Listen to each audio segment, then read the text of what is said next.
pumunta sa akin si Upline Israel at saka si Ate Myla. Sabi niya, itry mo to kasi alam kong kailangan mo dahil sabi mo nga pabalik-balik ka na sa doktor. Ngayon, ito po yung mga ano ko, reseta. From 2017, 2018, 2019 hanggang 2020. May mga ano pa po ako naipon ko po.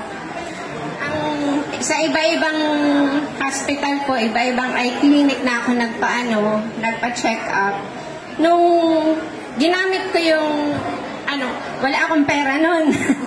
Ang sabi nila, basta gamitin mo to, tapos i-online mo, mag-post ka lang, at gawin mong business. Makakatulong to sa'yo.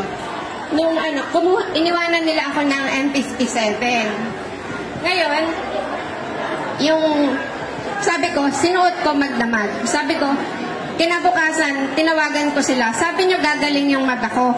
Pero bakit parang may sore eyes ako? Sabi ko, lalong humapde, tas nagmumuta. Yung sabi ko, gano'n.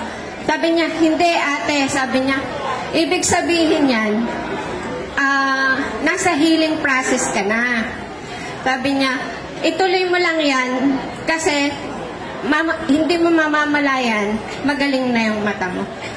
Meron din po akong maintenance na pampata kasi nga, kaya daw nabutas yung mata ko kasi meron siyang dry eye, nagda-dry eye.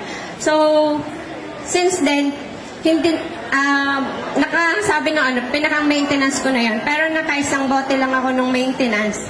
At simula nung ginamit ko yung iron spec, hindi na po namaga yung mata ko. Wow. Yan po. Yan lang po at maraming salamat.